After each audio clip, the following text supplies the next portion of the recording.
How is your brother?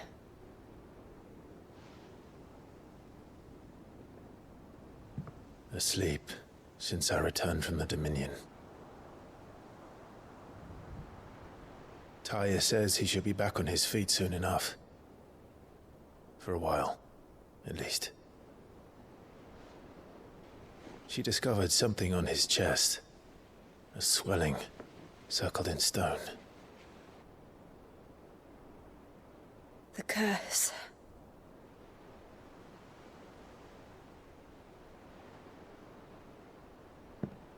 For every mountain we climb, another rises up to greet us, doesn't it? It's never ending.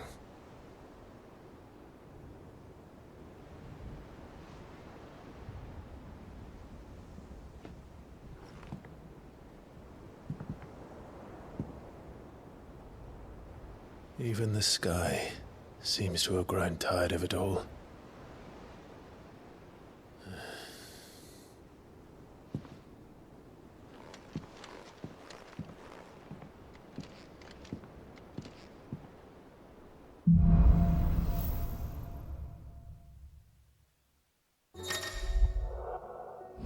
Tony won't be happy if I disturb Joshua. While he rests, I might as well see what Otto has to say.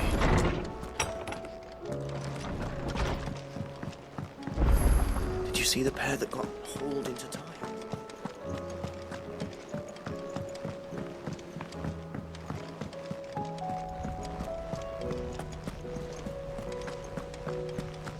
Did you see that? Tell me you saw that. What do you make of them skies, then? Otto, how fares the realm? The realm? Oh, she's just fine. As long as you look past the fat storms out mother crystals and her skies are a roiling cesspit. And Gav? He's with your uncle in the Free Cities, helping Mid with her project. Sent an owl their way the moment the winds turned foul. Still waiting on a reply, though. Do you have any good news? Well, that depends on your definition of good. All right, fine. What do you suggest we do? Oh, no, I'm just a messenger. I leave the scheming to those more suited to the task. Could be that Lady Vivian and Old Tomes have their own thoughts on the current state of things. Could be that they don't. It certainly can't hurt to ask. I suppose not.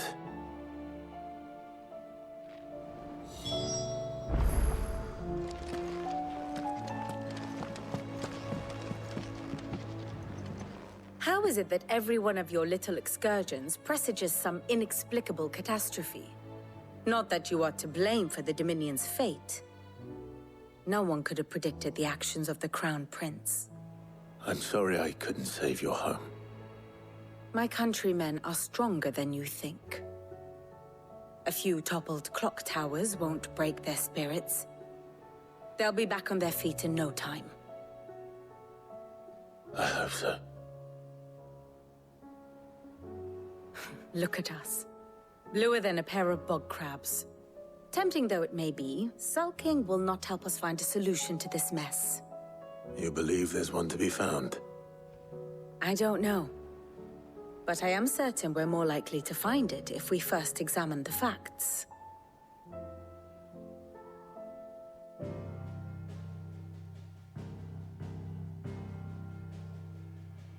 Beneath these darkened skies, fear and confusion reign over Valisthea. Oh, the lands around the fallen Mother Crystals had already begun to wilt for want of ether. But not like this. Crystals that filled wells and fueled furnaces. Now nothing but pretty shards of rock. And those that hang from the people's necks cast nary a glimmer of light to keep the dark at bay. It is only a matter of time before the common folk convince themselves that the end of days is upon us. Yet I fear a swift end is more than we can hope for. While most of the world thirsts for ether, the remainder drowns in it, spawning Akashic in droves. And amidst the hordes of mindless beasts, with magics as like to fail as function, even the strongest nation would falter.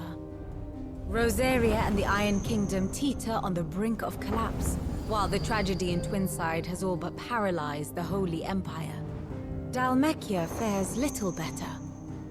Rumor has it the ministers fled the capital after the fall of Drake's Fang, leaving their beloved republic to crumble. Waloed, meanwhile, moves in earnest. The Einherjar has been sighted off Storm. The world, in short, is in chaos. It would seem our civilization was nothing but a castle of sand, to be washed away at the whim of the waves.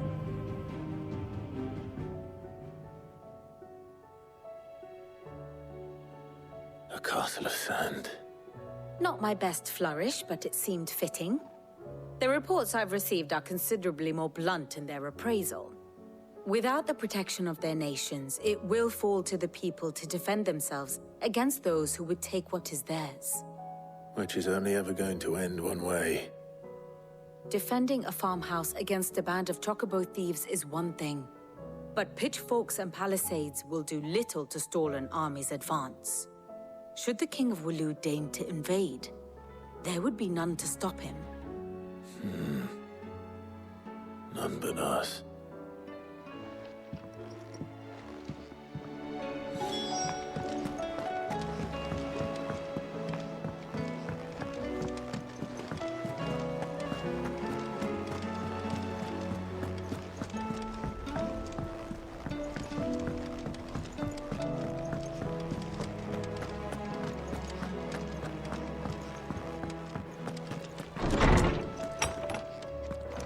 Is a storm coming, Sid?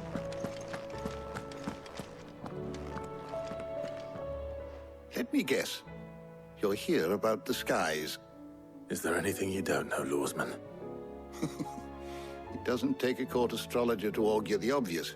As for what has disturbed the heavens, that, I believe, is a question the Fallen might be better placed to answer than I. And on the 6th day did the gods tear the sun from the firmament, visiting darkness upon their prideful sons and daughters. But I dare say you remember your childhood lessons on the sins of Zemeckis only too well. You think they're connected? That Ultima was one of the gods responsible? Well, he has certainly exhibited powers that we mortals would associate with the divine. There is nothing divine about him. But he wouldn't be the first god of whom that could be said, now would he? Yet for all the fairy tales that tell of the sins, there is almost nothing in the way of actual historical accounts. Had I the Journal of Moss the Chronicler, I may have been able to tell you more, but alas, I fear all remaining copies have been lost to time. You will forgive me, I hope? Certainly not. Because there is nothing to forgive. Even without this journal, you've provided us ample wisdom. And we will always be grateful for it. Perhaps Otto will be more inclined to share his thoughts when he hears what the others had to say.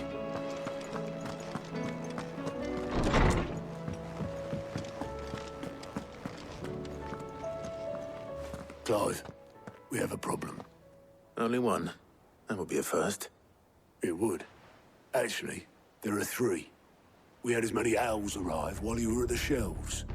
Martha's got a Akashic out her gates, and talk of monsters roaming the hills outside of Northreach has put the wind up Isabel and her lot. And don't forget Dalimil. Lubor says the village was raided by bandits. When it rains... It fucking pours. The curse breakers are spread thin, taking stock of the damage in the Dominion. And even if I could get word to all of them, I doubt they'd get here in time to make any real difference. Which means there's only 2 people who can. Jill and I. Let them know we're on our way.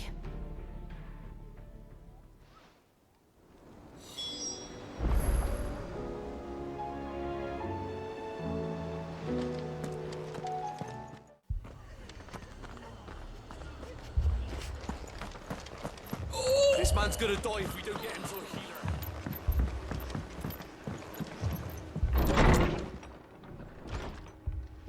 Martha. It's good to see you. And you, Clive. Jill? Otto said you'd been attacked by a Kashik. What exactly happened here? Those skies are what happened. Not long after they fell dark, we had our first visit. There were hundreds of them. Tried to storm the hill. Only a handful made it up here, but that was more than enough. The rest are still down there now. And while we have a few willing fighters holding them back, they're sorely outnumbered. What do you think, Clive? That we join the fight? I thought you'd never offer. Now, where I need you is the Fallen Gate. That's where the fighting is fiercest. Let the men know you come to help. Something tells me they'll be pleased to see you. We're on our way.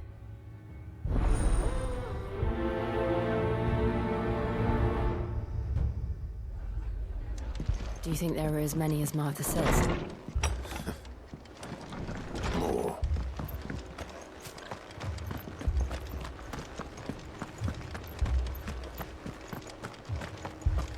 You don't think they've abandoned us, do you?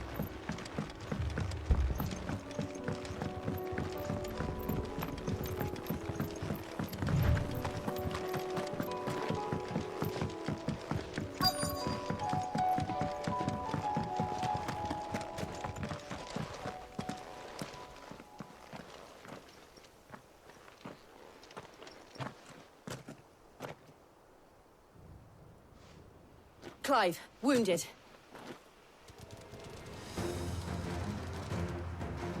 We deal with the Akashic first.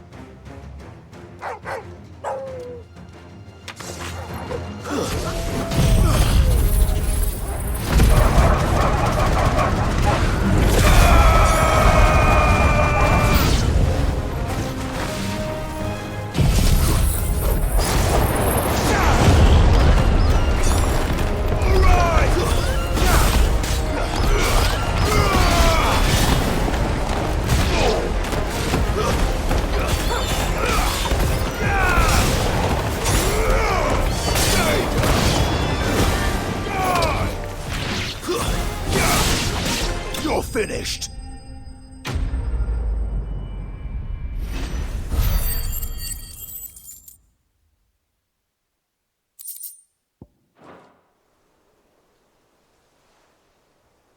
These men don't have the look of hired swords.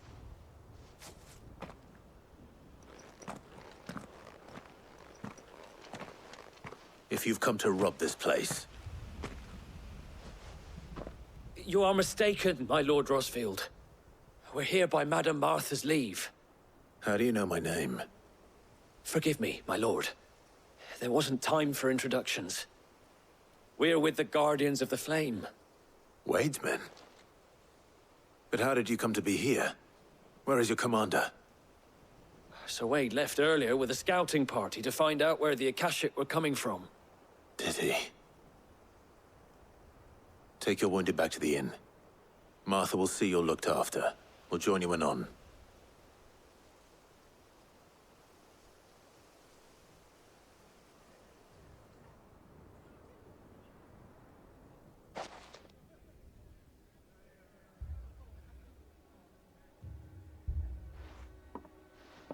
And to think you took them for thieves. A fine reward for holding off the horde, that is. When did Wade and his men arrive? Not long after Rosalith fell. The Guardians asked me to shelter some of them that had lost their homes. They were making ready to leave just as the skies turned, and we agreed it was best we stuck together. Martha! Trouble! The scouting party's almost at the lift, but they got a pack of Akashic snapping at their heels! And they got wounded with them! They're not gonna make it! Damn it all. We'll worry about them, Martha. You look after everyone here. If any can still fight, send them to the lift. I will. You two be safe now.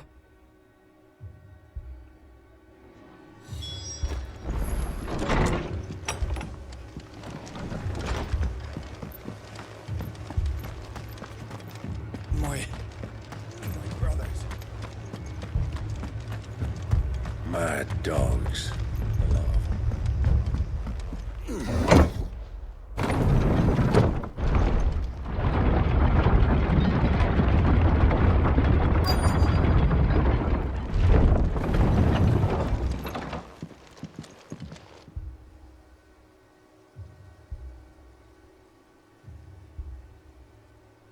Squire, I need you to get those who can still walk up the lift to Martha's. But what about... I didn't ask, Oscar. Sir. Sir Wade. Lord Rossfield. If you aren't a sight for sore eyes. Martha seemed to think you might need some help. And by the looks of it... We thought we could sneak by them. But we didn't know there would be so many. How could we have? Behind you!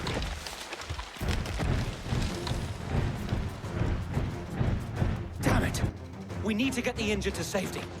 Do you think we can hold them off? We can certainly try. Are you with us, Sir Wade? Always. Then let's do our duty. Sword and stone!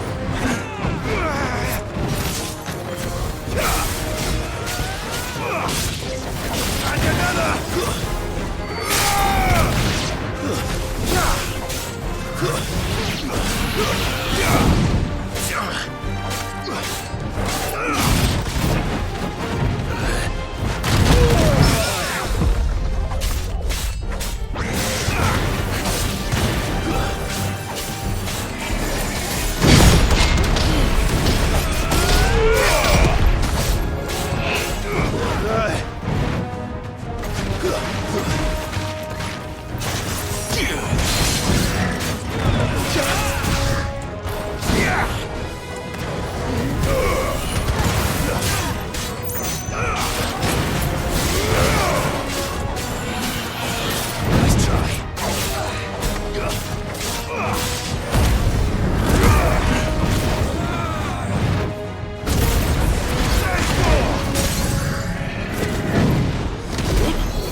Is anyone hurt?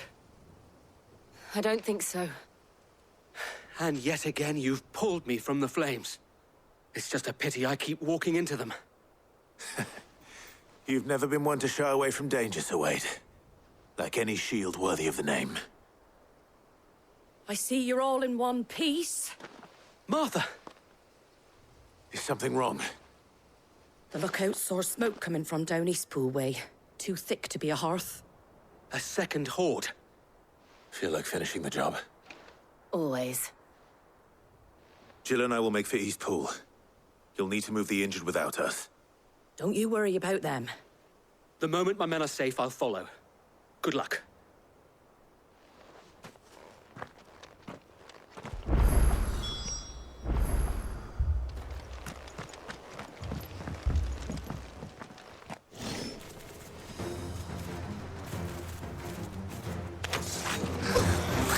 They're headed for the rest.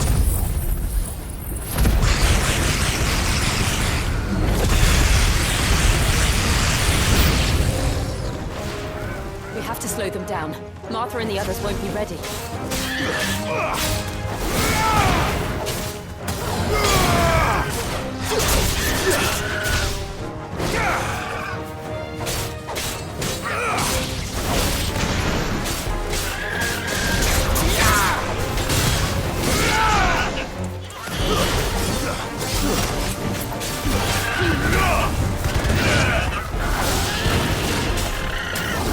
Wake up!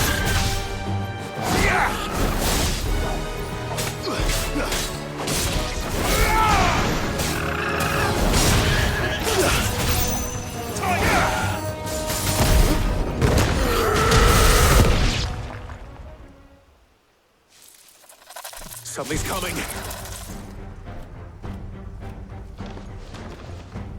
Apologies, my lord. Did I miss anything? Only the first round, so wait. Shall we?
Do you see any more?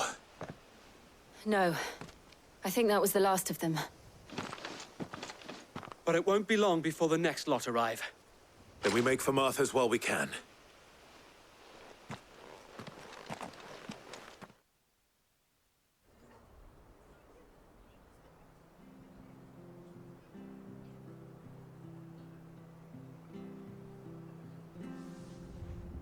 What did you find out there?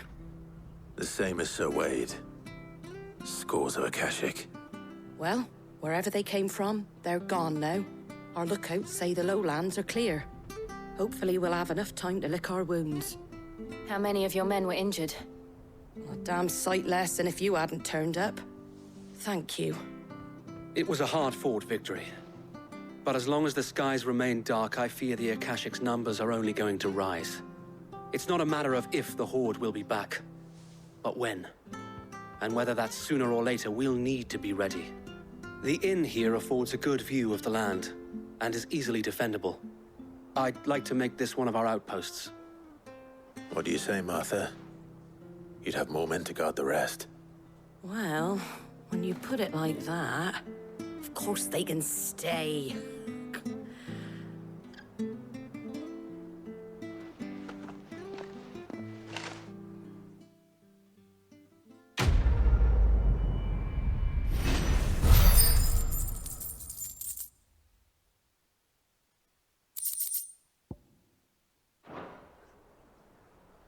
My lord, there's someone I'd like you to meet. Oscar, over here.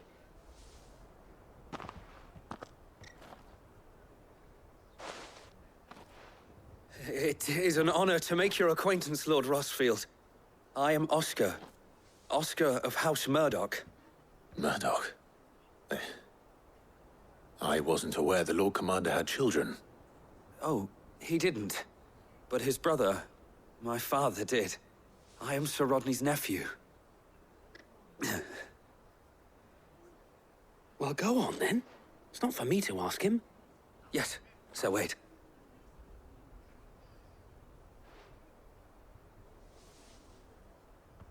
If it please you, my Lord Marquis, might you take me as your squire? I would learn the duties of a shield from the finest. I'm sorry to disappoint you, Oscar. But I am a shield no longer. Nor was I ever the finest. And spending time in the company of an outlaw hardly seems a fitting education for one aspiring to take his oaths.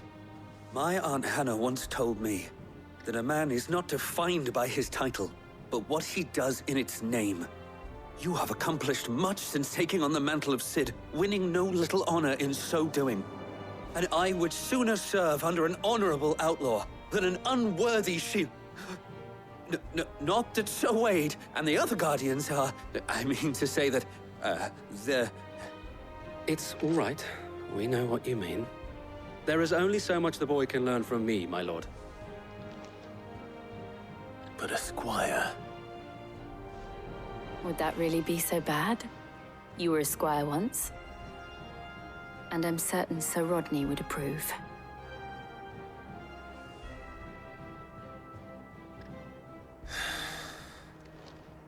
Know that I'll show you as much leniency as your uncle showed me. I would not have it any other way.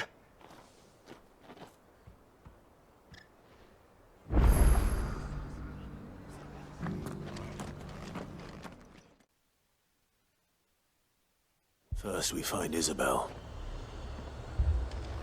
Heard a bloke saying he saw ghosts. I saw it with my own eyes.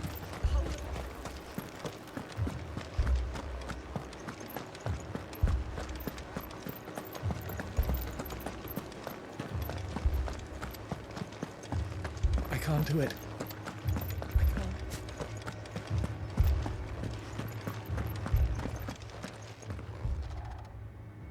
My lord. My lady. We received the dame's message. There have been sightings of strange creatures, I understand. With the blue eyes. Yes. Like a Kashik, but different. They've taken so many. I've lost count. Akashic, but different. Ultimus thralls. And what of your mistress? Is she here? Oh, no.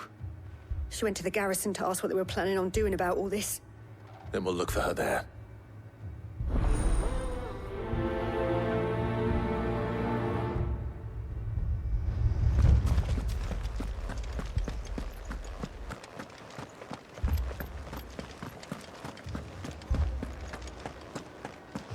We could leave.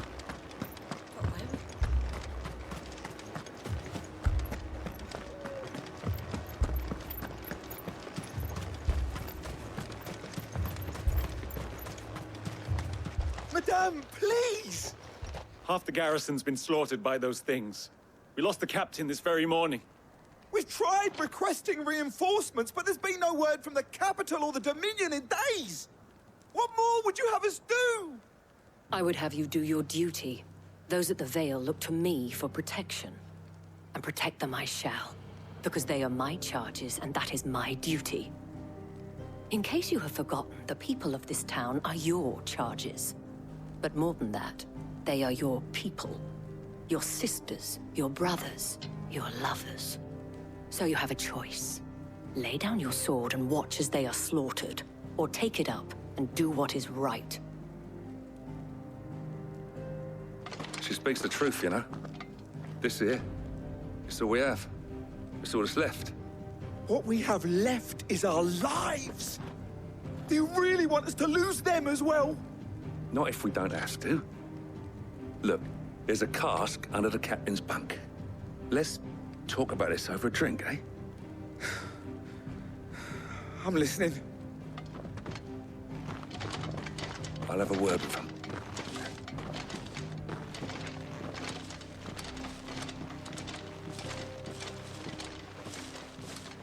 Ah, Clive. I didn't expect help to arrive so quickly. And sought to take matters into my own hands. It was a noble effort. But I thought you might still need some support. I'd like you to consider my needs.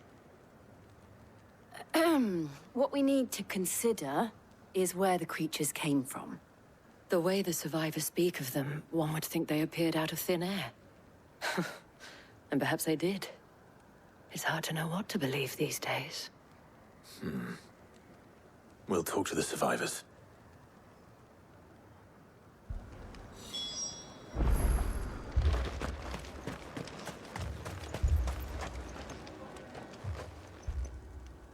You're a pikeman, yes? What happened? I've got family in Moor. I heard the flood was spreading, so I went to see if they were all right. And a pack of them glowing things found me in the meadow. I ran for my life. I never did get to the village. Leave that to us. My family! Don't leave me. It's all right.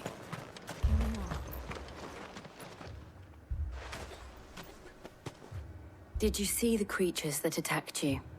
Creatures? Yeah, they came out of nowhere. They went for Joseph first, then me, and then they were just gone. Do you remember where you were? On the road from Oriflamme. We just passed Moor when... Where's my Joseph? It's all right. Just rest now. At least we have an idea of where the thralls might be now. We should head for more.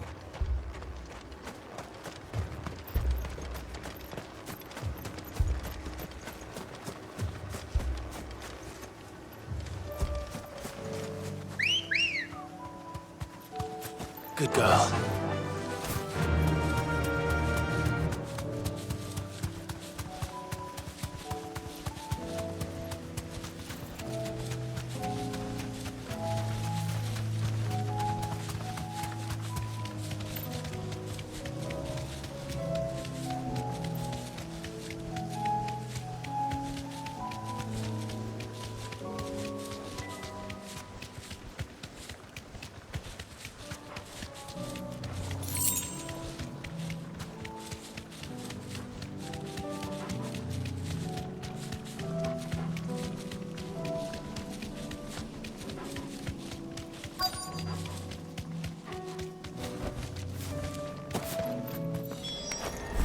Clive, look!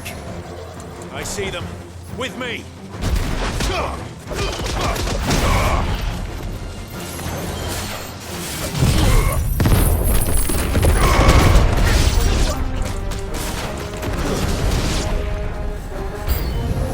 Should I prime?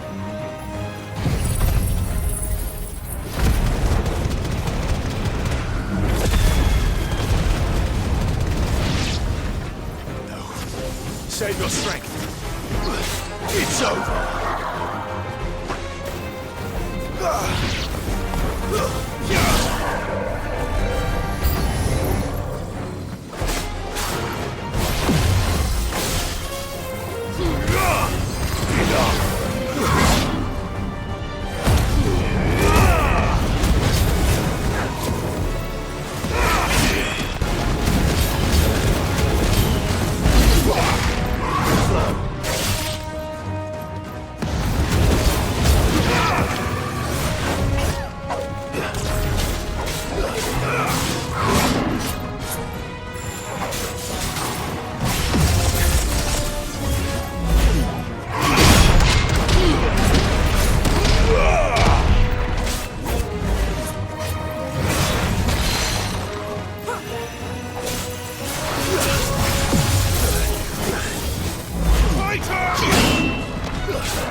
Do you think there are more?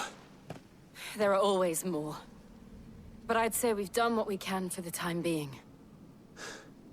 Then we should let Isabel know.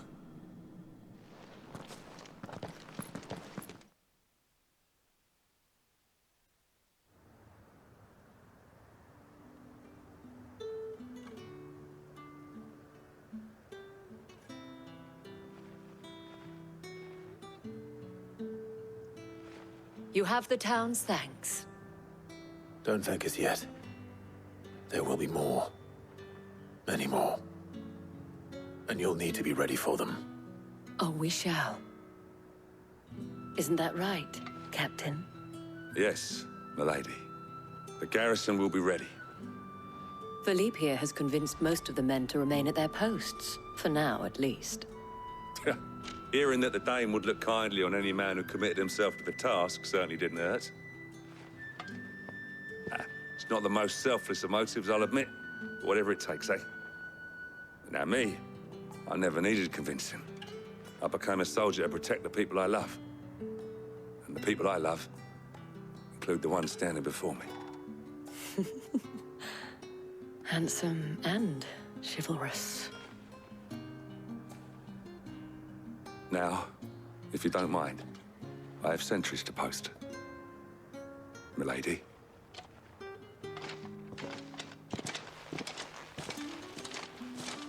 Lest you wonder, I'm not foolish enough to believe that this has solved all of my problems.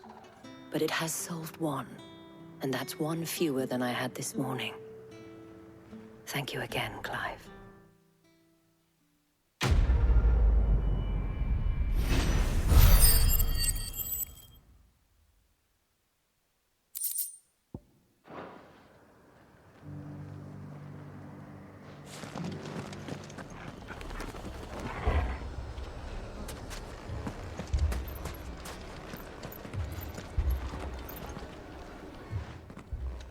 Sid!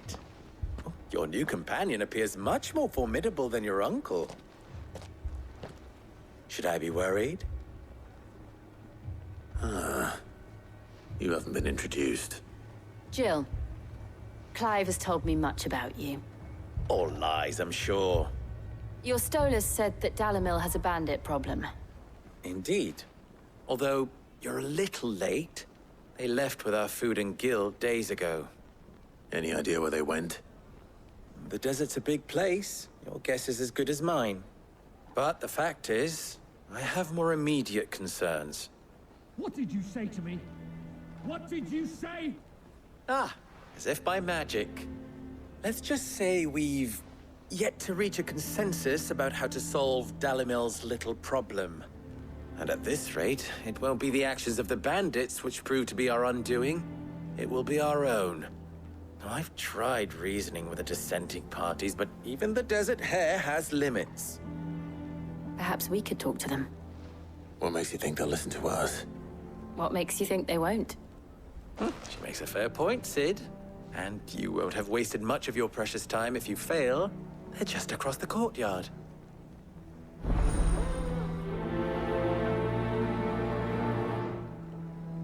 Suppose we just follow the shouting.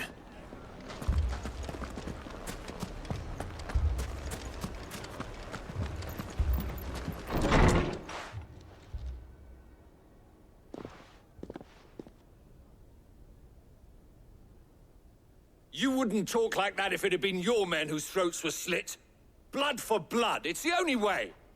We hire mercenaries and have them mount the bandits' heads on our walls as a lesson to the rest. And what happens when those mercenaries are slaughtered like your men? Are you going to hire more? We're better off using that coin to buy food and supplies. If we hire mercenaries, the only thing we're buying is the bandits' ire. And you cannot fill empty bellies with that. Do you hear me? But what happens when they come back? Maybe it'll be your throat that's slit. That's enough. Both of you. Any more of this and I'll throw you out myself. Come back when you're ready to talk like adults.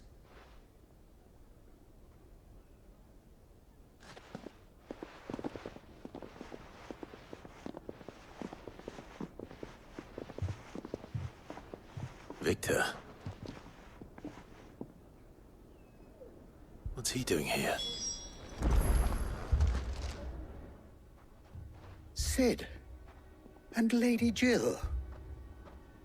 What brings you here?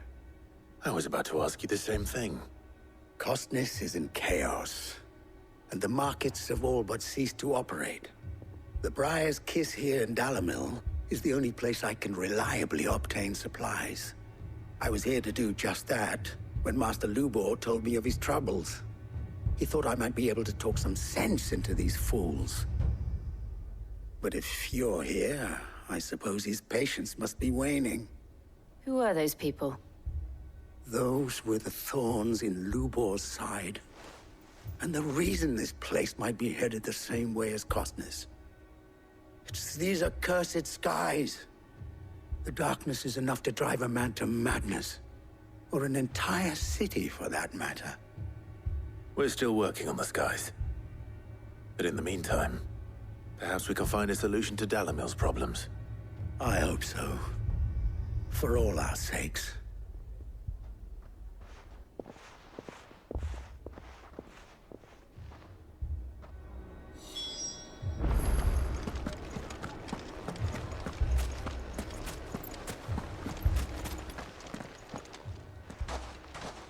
So, you see my predicament? What I saw was a room full of people who were angry and afraid. And with good reason by the sound of it. But if left to smolder, that anger and fear could set the entire town alight. My thoughts exactly. What to do? Both sides wish to protect their homes and livelihoods, if only they could agree on how. But as long as they are divided, we are vulnerable. And if there's one thing bandits like, it's an easy target. What would Cid the Outlaw suggest? Well, if it were my namesake, he'd let them choose for themselves, and be on hand to pick up the pieces when it all went wrong. That sounds like a recipe for disaster. A recipe for disaster is precisely what it is. But perhaps that realization would be enough to make them question the ingredients. While it's plain neither Conrad nor Natalie will countenance the other's proposal, it may still be possible to make them doubt their own. Before presenting them with a third option. And that would be? To pool our resources and save the city ourselves. Why fight each other? When all that fear and anger can be directed at the bandits. It appears we have a plan of action. Victor, pay Conrad a visit. See if you can't convince him of his folly. I'll speak with Natalie. As you wish. Your faces are not well known in this town. That may prove useful. Don't worry, Victor and I will do most of the talking. You need only play along. Play along? What he means to say is yes.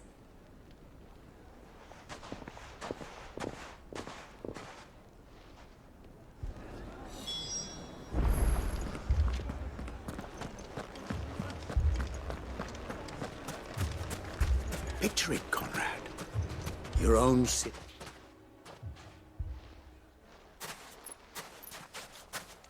Ah, here she is. The Lady of the Spear herself. Conrad, may I introduce you to Jane, commander of the Red Wings, the oldest mercenary guild in the Free Cities. A pleasure, my lady. The pleasure is all mine. As I told you, I summoned the commander here from Canver to inquire about a contract. Victor says you told him no. That there aren't any men left to hire. Is that true? True as the crystals cracked. Nobles came and claimed every last one worth his salt. And not just from us Red Wings. You know of the 7 high houses. There must be 2 swords assigned each one. Granted, we have a few boys left. If it's boys you're looking for. Well, Conrad, Are you saying that Dalamil's finest cannot defend this town better than a gaggle of unblooded striplings? That a band of beardless youths could better avenge the deaths of your brave men than you yourselves? Absolutely not. We'll show those bastards who they're dealing with.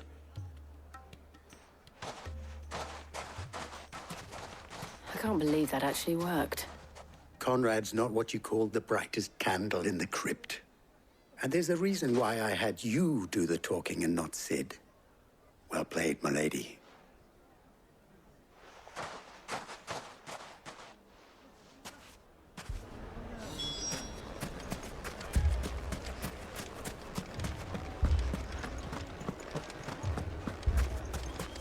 My shop.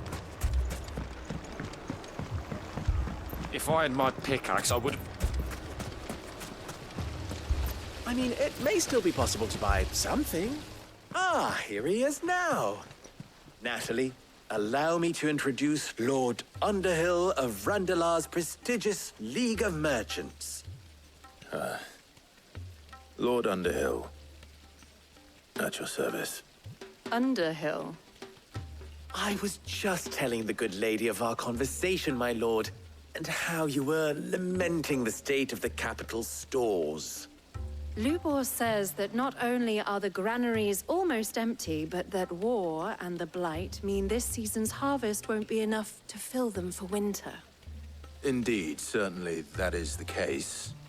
The nobles in the capital are buying up the city's stocks of barley and wine, driving the prices higher than most commoners can afford. It is only a matter of time before the peasants revolt. It is worse than I thought. If what Lord Underhill says is true, I fear we have little hope of supplementing our stores, meager though they regrettably are. And while I applaud your endeavors to dissuade our more bellicose citizens from seeking vengeance, I sense Conrad is not wrong in his assessment of the bandits' likely return. Which means that now, more than ever, we will need to secure what little we still have. Food, weapons, herbs, everything. If our humble town is to endure not only this hardship, but those that are certain to follow, we must stand united. All right. If it will help to protect my home, I'll do it. But you needn't have gone through this charade.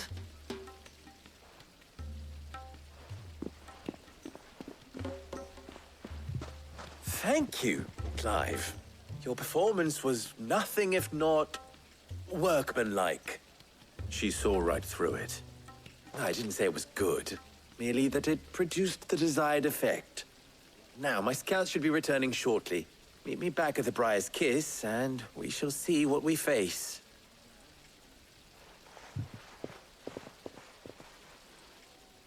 I'm not convinced our roles in this ruse were entirely necessary.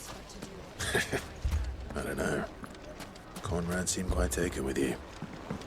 Mummy, I'm scared. Oh, I'm ruined. Good news, Sid. Both Conrad and Natalie have somewhat gracefully accepted their new roles. With time, they may even learn to. Time no longer appears to be the luxury it was before lunch. I take it your scouts found the bandits. Technically, it would be the bandits who found my scouts. It appears they march for Dalamil as we speak. All of them. You're not serious. They don't just want food, they want the whole damn town.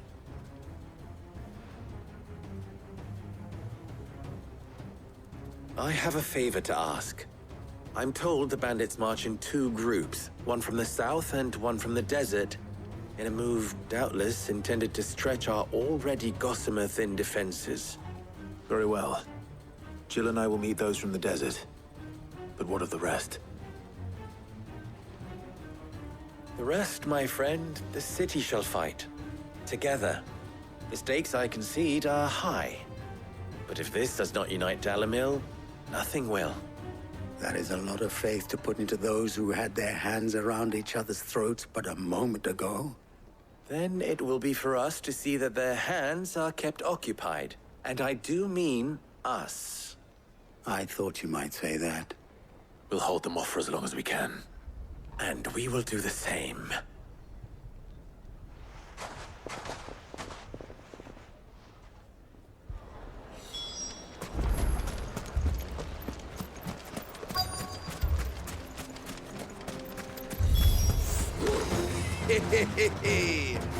The women folk have come to welcome us.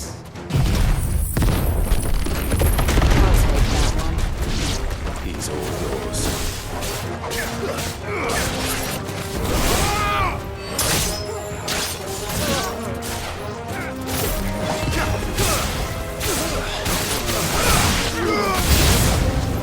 They mean to overwhelm us.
The townspeople. Could they have held out? I don't hear any fighting. What do you think? That we should hurry.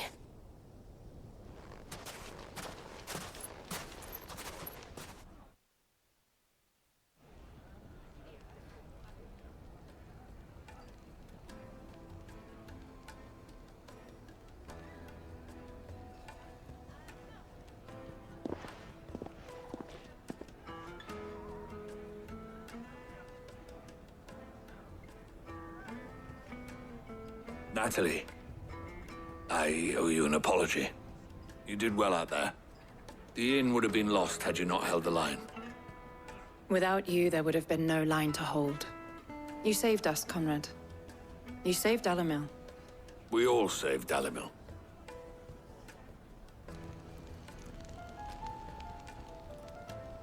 Conrad seems to have had a change of heart. I'd say they both have. I take it from your presence that our visitors from the desert won't be joining us either. Pity. The plan worked, Sid. Granted, it only took an army of bloodthirsty bandits at our gate. Come now, Victor. Why quibble over the details? We are united, and that is all that matters. As for you, Sid, you fight considerably better than you act. I'll take that as a compliment.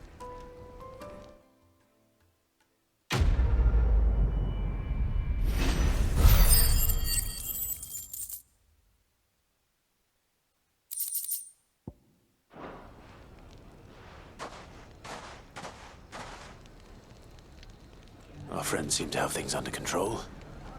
For now, at least. Let's go and put Otto's mind at rest.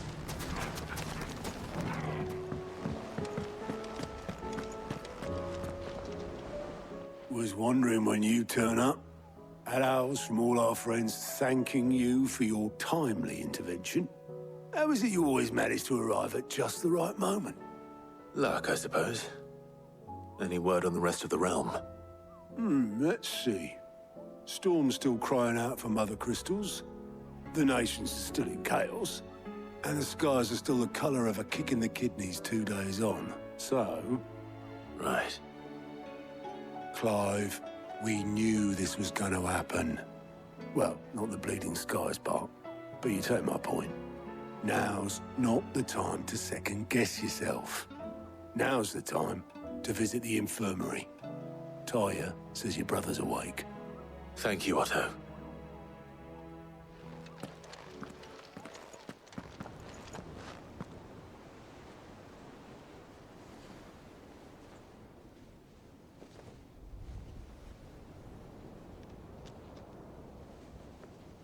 So it was not Sylvester, but Olivier who served as Ultima's puppet. And when Dion learned of this, he sought to slay the fiend.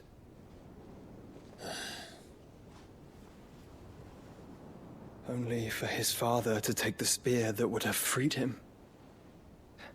Enough to drive a man to madness. Small wonder he hasn't stirred. I would be afraid to wake. Had I but reached out to him sooner, warned him of the threat Ultima posed. But now, both an empire and her prince lie broken. Joshua, what do you know of Ultima?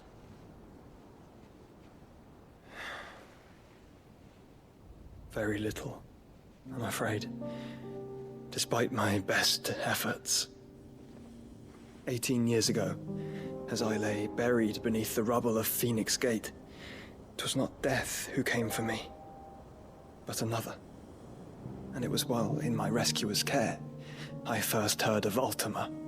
I've been chasing his shadow ever since. Ultima is driven by some deep, dark purpose, and for whatever reason, it would seem you are crucial to his designs. He will stop at nothing to have you, even if that means toppling an empire. But why me? What possible use could I be to such a creature? That is one of many answers that have eluded me. Yet, I am certain of this. It is not mere chance. You were chosen for a reason. All dominants carry within them the might of an icon. Nigh limitless power that is at once acutely limited. I wield fire, and only fire. And I only ice. 8 wardens for 8 elements. But you, Clive. You are different. You're special. Your abilities begin with the flames of Ifrit. But they do not end there. The fact Ifrit can even exist goes against everything we thought we knew of dominance. Perhaps Ultima has been waiting for one such as you, whose potential is truly limitless. I've encountered that thing several times now. If it or he, as you say, needs me, why hasn't he claimed me as he did the boy? Were I to hazard a guess, I'd say the two of you are somehow incompatible. His mind not properly attuned to your body. His mind? Mind, awareness, spirit, call it what you wish. But I believe Ultima to be an embodiment of the concept. is why I struggle and fail to contain him here inside me. I'm sorry. Inside you? With every setting sun, I feel my strength wane. And though the Phoenix's flames mend the prison I have made for Ultima, they do so at a cost. We must find a means to bring an end to him before I meet my own. What were you thinking? It was that or let him take Clive. And I've always had a soft spot for my brother. But that doesn't mean you should sacrifice yourself to save me.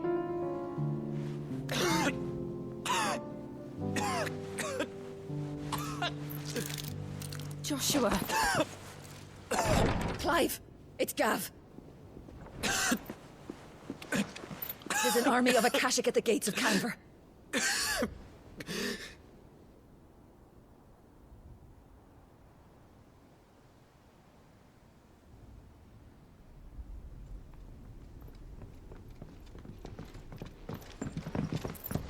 Well, what's the short of it? I thought Tyre told you. The capital of the Free Cities is under siege by an army of monstrosities. The City Guard are doing their best to stem the tide, but numbers ain't on their side. What of Lord Byron and Mid? Were they able to escape? No, but they're all right for now. They're hiding with Gav at midship. We have to get them out of there. And we shall. Otto, prepare a Stolas. Tell Gav to stay exactly where he is. Understood. Vivian, what's the swiftest route to the Free Cities? That sounds like a question for the map. Look here. This road, through Tabor, should provide the least trouble. Good. What a coincidence. Tabor is exactly where I'm bound. Joshua, bed is where you should be bound. You don't think I told him the exact same thing? Were Tyre not such a talented healer, I would surely have been inclined to agree. But, thanks to her ministrations, I feel I may safely rejoin my attendant, who was to wait for me in Tabor if we became separated. All right, we travel together. Clive! If he stays close to me, he'll be fine. Thank you, brother. I'll look after him.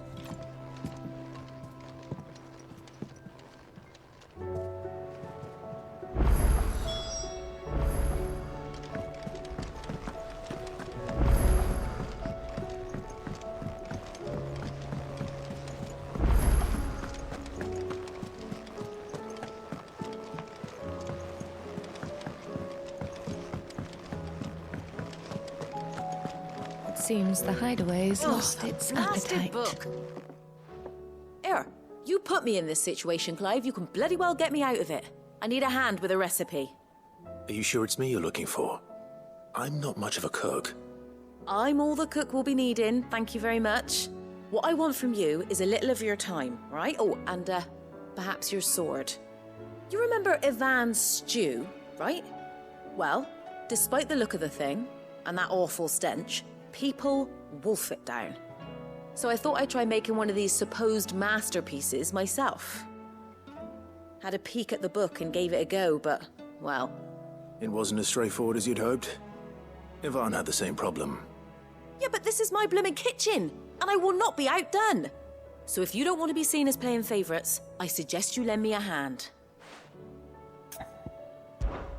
I've never been one to play favorites, Molly. And I would be only too happy to lend you a hand. So, what's on the menu this time? A fried mortress of skyworm. That's one heck of a name, innit? Recipe seemed easy enough to an old hand like myself. Thought I'd followed it to a T. Only, turns out skyworm livers and drake's mint are not what I thought they were. At least I hope they're not, given the rancid mess they made. Ivan said the recipes in the culinary pilgrimage date back centuries. Who's to say the ingredients even exist anymore? Well, that's a question for a scholar, wouldn't you say? Perhaps you know of one? Kindly old fella who haunts the shelves, maybe? Fine. I'll go and speak to Harpocrates.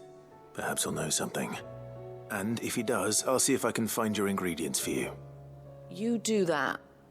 Lest we forget, you've got a reputation to uphold.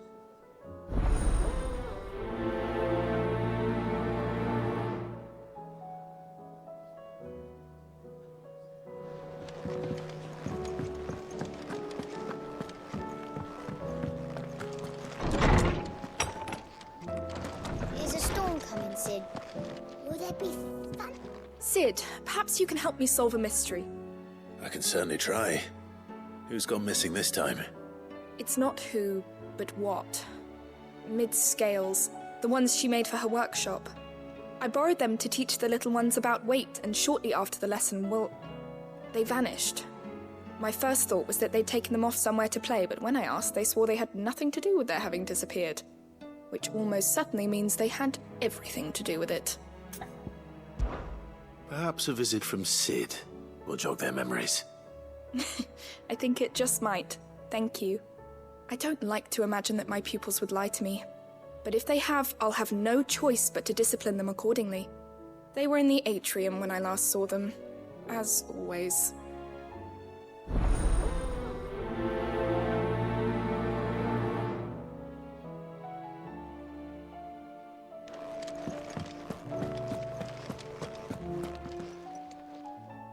Lawsman Harpocrates. I've come to pick your brain if you don't mind. It's about the book you lent Ivan. Ah, Valisthea, A Culinary Pilgrimage, a classic. One of my favorites, in fact. The young man did a wonderful job with the Chance's stew. I do hope we shall be able to sample more such marvels in due course. That's actually why I'm here. I don't suppose you know where I might find skyworm livers and drake's mint. Ah, so the fabled Sanbriquois delicacy is next on the menu. Delightful. The descriptions of fried mortress never failed to make my mouth water. Now, skyworm is a somewhat antiquated name for the wyvern, their ground livers being the paste from which the mortress is made. Dragon livers. How very Sambriquois. One would have thought the disciples of Bahamut would have a touch more reverence for their icon's brethren, but apparently not. I believe the specific dragon the recipe demands is the blueback wyvern, said to be the very color of the sea beside which it resides. So we know where to look for our liver. But what about the drake's mint? Saint's bonnet in contemporary parlance, a herb which grows along the North Reach coast. I gather that one can locate the cheerful yellow flowers by their heady scent alone, so I'm sure you'll have no trouble finding them. I may add that people once believed game was best served with the flora that sustained it in life, in which regard fried mortress of skyworm is undoubtedly a typical dish of the time. Meaning that if I find one, I find the other. To Northreach, then. Best of luck, Clive. And do save me a bite once the dish is complete.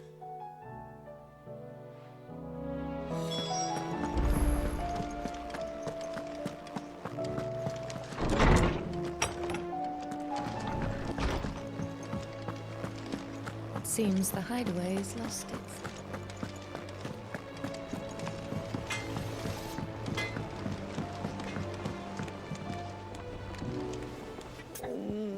What am I gonna...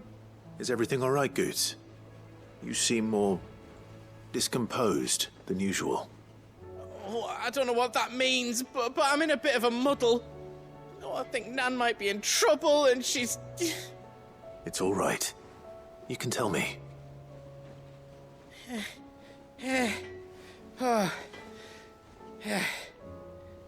There was a trader came by. One of our usuals, like... Said he'd heard some rotten rumours about her down Dalimil Way. Folk are saying she's been selling to bandits and cutthroats and that. I mean, she's fond of a chance to make a coin or two, aye, but she'd never do business with baddies. Especially not the kind who go hating people who haven't done out. I wanted to ask her about it myself, but I'm scared she'll give us a tongue lashing. She'd never give your tongue a lashing, though, would she? Don't worry. I'll speak to her. Oh, thanks, Clive. You'll let me know what she says, won't you? Of course. I'm sure it's all just a misunderstanding.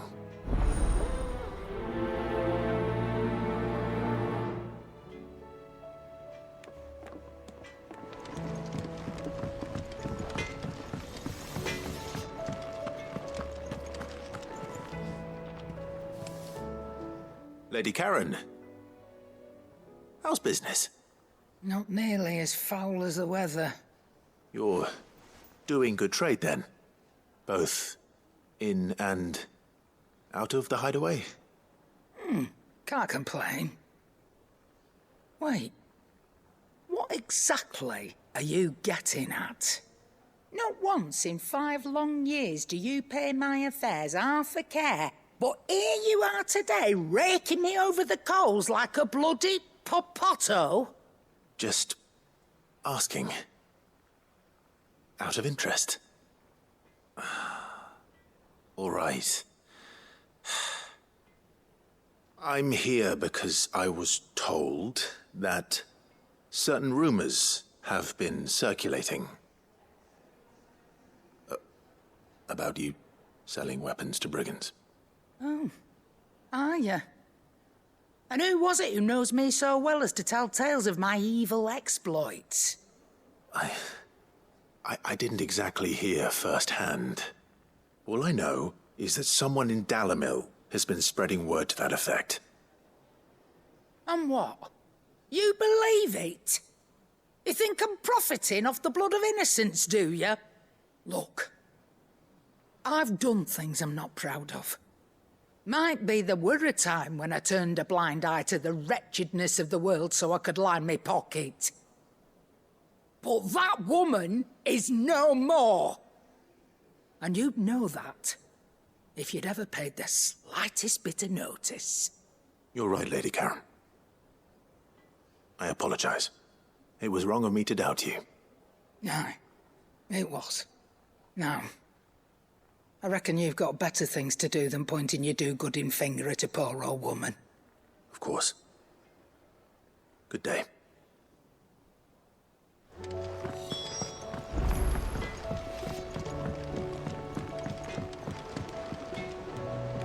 I spoke with Lady Karen. What did she say? That the rumors were unfounded, and that I was a fool for thinking they might hold any truth, along with some other things that made her feelings clear. And while it sounds like she may have done things she regretted in her past, she says those days are behind her. Oh, well, that's good. I knew Nan wasn't caught up in out bad. But why would people say she was? What did she ever do to them? It's not right. No, it's not. But people do things for all sorts of reasons. Perhaps we'll never know. Well, I'm going to find out. That trader, he said they were all talking about her in Dalamil. So that's where I'm going. I'll find someone who'll tell me, you'll see. Are you sure that's wise? Whoever's spreading these rumors means Karen ill. Oh, right. But that's why you'll be coming with me, isn't it, Clive? I suppose it is.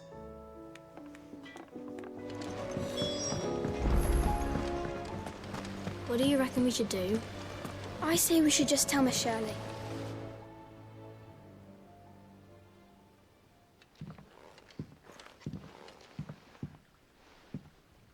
Sid! Hard at your studies, I see. And what is that? It's not a set of scales, is it? No. Of course it isn't. Well, not anymore, it's not. Oh! And just how long hasn't it been one? We're sorry. But we didn't break them. We dismembered them. Just like Miss Mididol showed us. Miss Mididol? And why would she have you dismembering her creations? Because that's the only way to become a ninja-neer. Miss Mididol said, the best way to see how something works is to take it apart and put it back together again. Well then, your work is already half done. Carry on. About that. The taking apart was easy enough, but it's the putting back we can't work out. Speak for yourself. The heavy thing goes at the bottom. Then...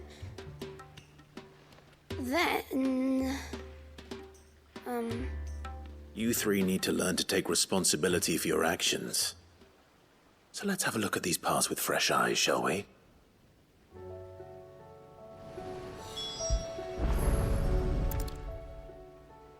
All right. Everything here was once part of Miss Midadol's scales. Every piece has its own role to play, and each is just as important as the others. If even one of them is missing, the scales won't work. So let's think about what those roles might be. You already know one of the pieces. The body. Its role is to support everything else. But what of the others?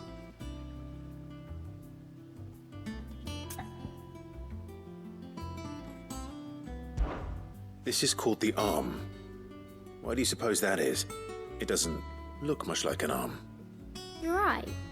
It looks more like a wing. Like a chocobo wing! You've ridden a chocobo before, haven't you, Sid? Will you teach me to ride one day? I'll think about it.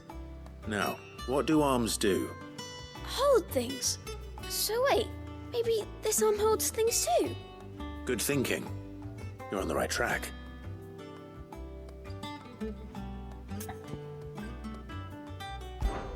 These round parts are called the pans. You all know what a pan is, don't you? I do. Molly uses them in the kitchens to fry bangers. But these aren't for frying bangers, you idiot. They're for weighing stuff. But what if I wanted to weigh Goots? I don't think he'd fit on that little thing. Probably not. What are the chains for? Holding the pans up? Well spotted. Which means something must hold the chains up in turn.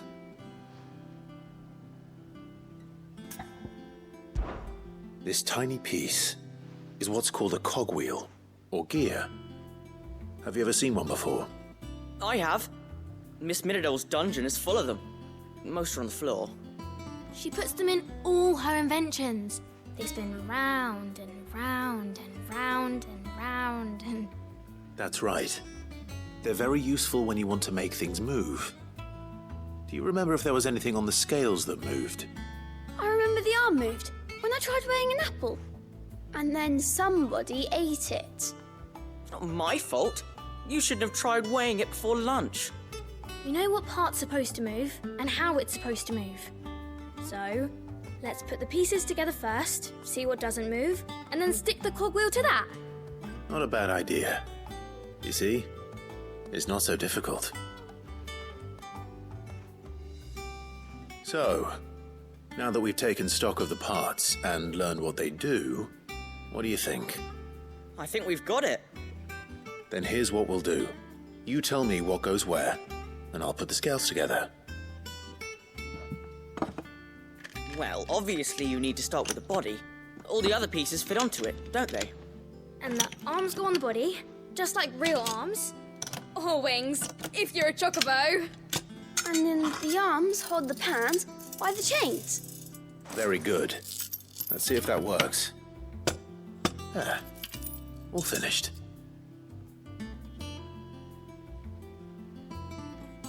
Yes! We did it! Well, with Sid's help.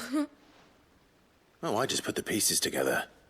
It was you three engineers who showed me how. That's right. We're Miss Midadol's hairs. Her hairs? Yeah, hairs for the future. She's showing us her secrets now, so we can help out the hideaway when we're older. What do you think, Sid? Are we almost ready? With a little more help from Miss Midadol and Miss Shirley, I'd say it won't be long at all. You hear that? It won't be long. Until then, though, do try to be honest with Miss Shirley.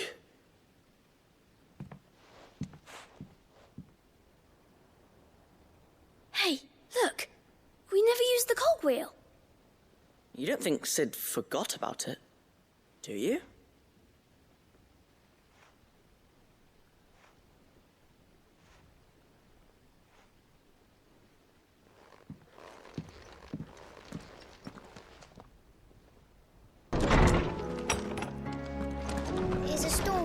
lesson. Will there be fun? Well, did you solve the mystery? It was as you thought. The children had the scales, or the parts of them at least. They dismantled them to see how they worked. Oh, no, Mid will have my head. Thankfully she won't. This might even have been her idea. Although I was the one who ended up teaching the lesson. I'm so sorry, Sid. I know how busy you are. I shall see that the children are properly punished. Please, there's no need. Mid seems to have taken the three of them under her wing. She's even calling them her heirs. She'd have them follow in her footsteps. And her father's. I see. Sid, do you know why Mid has been spending so much time at the hideaway of late? She told me it was because her studies have been interrupted by events in Canva. Is that not true? No, it isn't. The university offered her a commission. In exchange for full tuition, room and board, they asked her to oversee the design of several new war engines.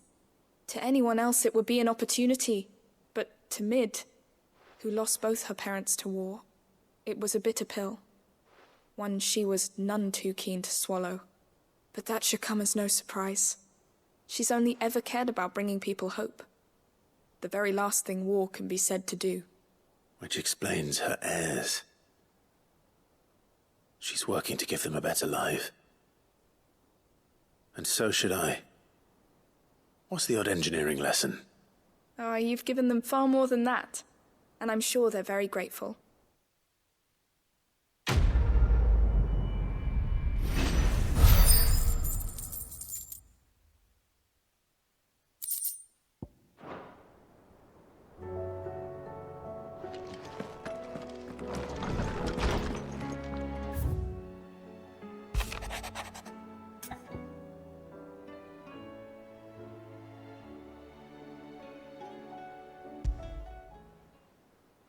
Rutherford. Wasn't that the name of my uncle's manservant? Why would he be at Martha's Rest?